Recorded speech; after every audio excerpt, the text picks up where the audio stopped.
बेटा आप ऋग्वेद में आपको मतलब कौन सा आपने श्लोक क्या पढ़ा है वो मुझे थोड़ा सा संक्षिप्त में अगर मैं आपसे पूछना चाहूँ जी। मैं एक मंत्र बोलती हूँ। हाँ बोलिए।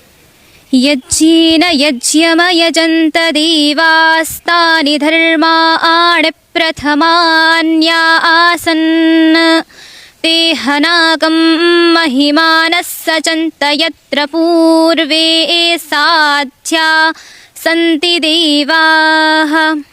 ये ऋग्वेद का मंत्र है। ये ऋग्वेद मतलब क्या हुआ ऋग्वेद इस मंत्र का?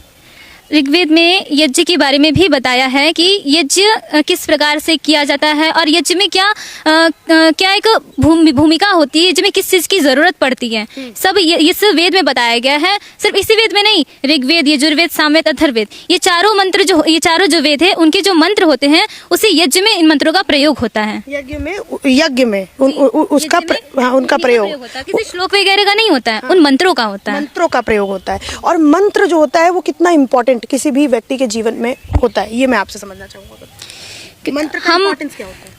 मंत्र जैसे कि हम किसी चीज़ से यदि हम किसी जगह पे बैठते हैं, ठीक है, हम सोचते हैं कि हमें वो चीज़ प्राप्त हो जाए, ठीक है, हमारे माँ पिता जी से वो चीज़ प्राप्त हो जाए, हम मांगते हैं, तो फिर हमें उनसे रिक्वेस्ट करनी होती है।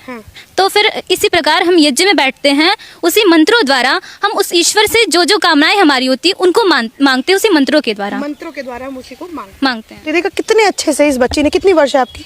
मैं 6ठा वर्ष में चल रहा है वैसे इस विद्यालय में। और मैं इस विद्यालय में मतलब आपकी कितनी आयु? मैं 16 वर्ष की हूँ। 16 वर्ष की बच्ची ने ये आपको समझाया कि जी मंत्र एक इंसान के जीवन में कितना महत्वपूर्ण होता है। और हिंदू धर्म आप समझ सकते हैं कितना ज़्यादा आप ये कहें डेंस है, कितना ज़्यादा इंटेंसिफाई है और कितना ज़्यादा आप ये कह सकते हैं इम्पॉर्टेंट जो है वो माना जाता है। आप इन बच्चों के कल्चर से आप देख सकते हैं। ये मैं गुरुकुल में आई तो मैंने ये देखा कि ये बच्चियाँ यज्ञ कर रही थी। वहाँ एक जगह है यज्ञशाला जिसको कहते हैं, वहाँ पर ये बच्चियाँ यज्ञ कर रही थी। फिर उसके बाद इन्होंने अपने अध्यापिका का पैर स्पर्श किया, मतलब पैर छुआ। फिर उसके बाद ये लोग जो है इन्होंने गुरु माँ बोलते हैं। सभी बच्चे गुरु माँ बोलते हैं इनको। सभी बच्चे जो ये बच्चियाँ आपको दिख रही हैं सभी बच्चियाँ गुरु माँ बोलते हैं।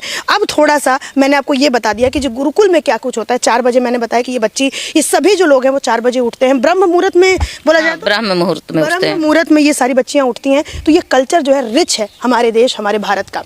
अब मैं आपको दिखाती हूँ कि ये बच्चियाँ आधुनिकता में कितनी ज़्यादा संपूर्ण हैं। अच्छा, मैं किससे पूछूँ? मैं पूछती हूँ, आपसे पूछती हूँ। देश का प्रधानमंत्री कौन है?